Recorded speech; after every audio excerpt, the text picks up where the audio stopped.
जय हिंद स्टूडेंट। आज मैं पढ़ाने वाला हूँ प्रश्नावली 2.2 के सवाल। तो आइए बिना टाइम वेस्ट के स्टार्ट करते हैं अपने सवालों को। कि निम्न द्विघात बहुपदों के शून्यांक ज्ञात कीजिए और शून्यांकों तथा गुणांकों के बीच के संबंध की सत्यता की जांच कीजिए। प्रश्नावली को स्टार्ट करने से पहले मैं आपको बता दूं कि इसमें द्विघात क्या होते हैं और शून्यांक होते क्या हैं।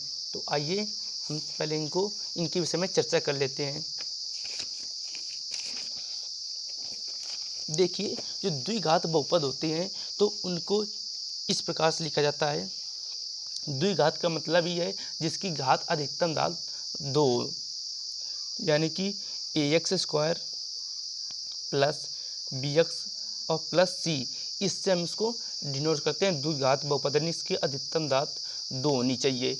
अब देखिए, जो x² का गुणांक है वो x है और x का गुणांक b है और c हमारा अचर पद है। तो हम इसको लिख लेते हैं कि x² का गुणांक इज इक्वल a है और x का गुणांक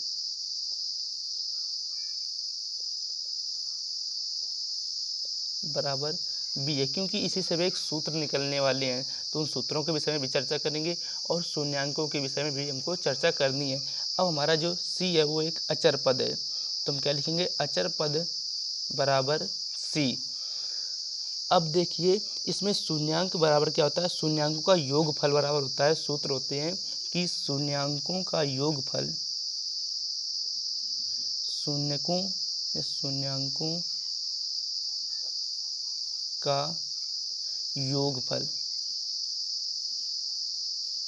द्विघात बहुपद में हमको 2 शून्यांक पढ़ने के मिलेंगे, जो होते क्या है, अल्फा और बीटा। ये अल्फा कामा बीटा, ये हमारे 2 शून्यांक होते हैं। अब बात कर रहा है शून्यांकों का योगफल, तो शून्यांक हमारा अल्फा और प्लस बीटा, इसी की बात कर रहा है। तो इसको मैं से कोष्टक में लिख लेते हैं। बराबर क्या होता है, सूत्र होता है कि x माइनस x का गुणांक और बटे x² का गुणांक। तो ये होता है x का गुणांक वही माइनस का गुणांक और अपान x² का गुणांक। अब देखिए, माइनस x का गुणांक क्या है, जो x है वो हमारा b है। यहाँ पर जो x का गुणांक ये b है, तो यहाँ पर x का गुणांक बराबर क्या हो जाएगा, ऊपर b हो जाएगा। तो हम क्या लिख सकते हैं, अल्फा और प्लस बीटा बराबर माइनस b अपान और नीचे a² है, तो सॉरी x², तो x² बराबर a है ना, तो हम इसके नीचे a लिख लेंगे। यानी हमारा सूत्र क्या बनेगा, अल्फा प्लस बीटा बराबर माइनस b अपान a। अब क्या होता है, शून्यांकों का गुणनफल। 2 सूत्र होते हैं, दूसरा होता है शून्यांकों का गुणनफल। जी हमारा पहला सूत्र हो गया और दूसरा सूत्र होता है शून्यांकों का गुणनफल।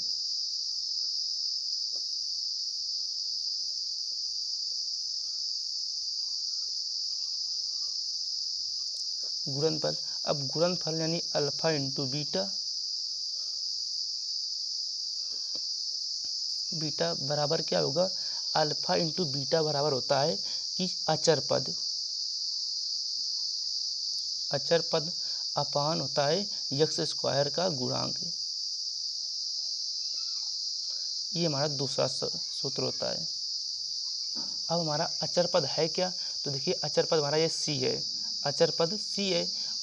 तो हम लिखेंगे इस प्रकार से, हमको मिलेगा अल्फा इंटू बीटा बराबर c और x² का गुणांक तो अभी बताया यहाँ पर क्या है कि a, तो c अपान a। यानी हमको 2 सूत्र मिल गए, अल्फा प्लस बीटा बराबर माइनस b अपान a और अल्फा इंटू बीटा बराबर c अपान a। ये सूत्र मिल गए। इसी से संबंधित हमको इस प्रश्नावली में पढ़ना है। तो आइए हम अपनी प्रश्नावली को स्टार्ट करते हैं। सवाल आ गया दूसरा। तो देखिए, दूसरे सवाल को हम उसी तरीके से करेंगे। पहले तो हमको इसका गुणनखंड करनी है, लेकिन गुणनखंड करने से पहले हम इसका तुलना करेंगे किससे, A X square plus B X और प्लस सी से तुलना करने पर, इससे तुलना करने पर हमको क्या मिल जाएगा, एक्स स्क्वायर के स्थान पर हमने एक्स स्क्वायर है, एक्स के स्थान पर एक्स है, यानी कि ए की इससे तुलना करेंगे, हमको ए बी और हमको सी के मान निकालने हैं। तो इससे हमें सी के इन तीनों के मान मिल जाएंगे, तो हमें सूत्र में लिखने में आसानी हो जाएगी। तो देखिए इससे तुलना करने पर हमको ए बराबर क्या मिला, ए बराबर मिला 4 और बी बराबर मिला हमको -4 और सी बराबर हमारा 1 मिल गया। अब हम इसकी गुणनखंड कर लें। तो देखिए गुणनखंड करेंगे तो क्या हमें मिलेगा, 4x स्क्वायर -4x + 1। गुणनखंड करने के लिए इसका इसमें गुणा करते हैं और फिर इसके अभाज्य गुणनखंड करते हैं और उस अभाज्य गुणनखंड को इस तरह से लिखते हैं कि उसके जोड़ने और घटाने से हमको ये मिल जाए बीच वाली संख्या। तो देखिए 4 एकम 4 तो हमें 4 मिलेंगे। तो 4 की जब अभाज्य गुणनखंड करें तो हमें क्या मिलेगा, 2 दूनी 4 और 2 एकम 2, यानी 2 मिल रहे हैं। तो हम 2 × 2 को इस तरह से लिखें कि हमको ये वाली संख्या मिल जाए। तो हम इनको यदि जोड़ दें तो हमको 4x मिल जाएंगे। तो देखिए कैसे, 4x स्क्वायर -2x और प्लस -2x यस और +1। इस तरह से हमारे दो जोड़े बन जाएंगे। इन दो जोड़ों में हमको क्या करना है कि कॉमन करनी है, दोनों संख्याओं में हो जाए। तो देखिए इसमें हमको 2x कॉमन हो जाएगा, तो हम 2x को कर लें कॉमन, तो शेष बचेगा अंदर 2x - 1 और माइनस यहाँ पर कुछ नहीं कॉमन होगा तो -1 कॉमन कर लेंगे, तो अंदर आ जाएगा 2x - 1, ये अंदर बचेगा। अब देखिए जो दोनों में कॉमन होता है उसको एक बार लिख लेते हैं, जो बाहर होता है उसको एक बार लिख लेते हैं। तो हम क्या लिखेंगे यहाँ पर, 2x - 1 और फिर 2x - 1, ये आ गई। अब इनके बराबर हम 0 रख के इनके शून्यक निकाल लेंगे। तो देखिए 2x - 1 बराबर 0, तो हमको क्या मिलेगा, 2x बराबर 1, क्योंकि ये माइनस में तो इधर जाएगा तो प्लस का हो जाएगा। अब देखिए ये 2 इधर गुणा में तो इधर भाग में हो जाएगा, यानी कि 1/2 आ जाएगा x बराबर, यानी अल्फ़ा बराबर आ जाएगा, हमको मिल जाएगा 1/2। अब देखिए अगले में इसको हम रख लेते हैं, तो इसको रखेंगे तो क्या मिलेगा, 2x - 1 = 0। यही सेम प्रोसेस इसमें भी करना है हमको, तो ये भी हमको मिल जाएगा वही संख्या, x बराबर 1/2, यानी अल्फ़ा और बीटा के मान बराबर आ रहे हैं 2।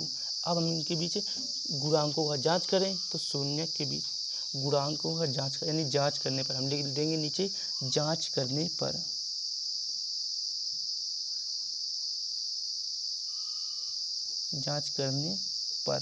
हमको जांच करने पर क्या मिलता है, अल्फ़ा + बीटा, और होता क्या सूत्र, अल्फ़ा + बीटा होता है -b/a। अल्फ़ा हमारा क्या है 1/2 और बीटा क्या है 1/2, यानी दोनों के मान एक ही हैं। तो हम इसको जोड़ दें, 1/2 + 1/2 बराबर -b/a के। माइनस हमारा b है और यहाँ पर b के मान कितना निकल के आया था, -4, और a का मान भी 4 है। ये देखिए हमने पहले ही निकाल लिया था, a का मान 4 और b का मान -4। तो अब इनके स्थान पर हम रख लेते हैं, तो माइनस और -4/4, a का मान भी 4 है। अब इनको यदि हम जोड़ें तो देखिए एलसीएम इसका 2 हो जाएगा और ऊपर एक ही जुड़ जाएंगे तो आ जाएगा 2, और यहाँ पर ये माइनस हो जाएगा प्लस 4/4। इनको यदि हम काटें तो हमको मिल जाएगा 1 और इनको काटेंगे तो मिल जाएगा भी 1। तो इस अनुसार हमारा LHS बराबर RHS, यानी हमारा एक सूत्र तो सिद्ध होगा कि सही आ रहा है। अब दूसरा सूत्र भी हम सिद्ध करके देख लेते हैं, तो देखिए उसको भी सिद्ध करके देख लेते हैं। दूसरा सूत्र हमारा होता है alpha into beta. Alpha into beta बराबर होता है C/A। अब अल्फ़ा का मान कितना था 1/2 इंटू बीटा का मान भी हमारा 1/2 है बराबर C का मान कितना निकल कर आया था 1। C का मान 1 दिया है और A का मान 4 दिया है। अब देखिए इनका ऊपर ऊपर गुणा हो जाएगा, नीचे नीचे गुणा हो जाएगा, तो ऊपर आ जाएगा 1/4 और यहाँ पर 1/4, यानी कि हमारा दूसरा सूत्र भी सही आ रहा है। तो सॉरी LHS बराबर RHS, ये भी सवाल हमारा हो गया। वीडियो लंबा ना हो इसलिए मैं इस वीडियो में 2 ही सवाल बताऊंगा। यदि सवाल आपके समझ में आए हो तो वीडियो को लाइक कमेंट शेयर करें और हमारे चैनल को सब्सक्राइब कर लें तथा बेल आइकन को दबाना ना भूलें। तो अगले सवालों में, तब तक के लिए जय हिंद।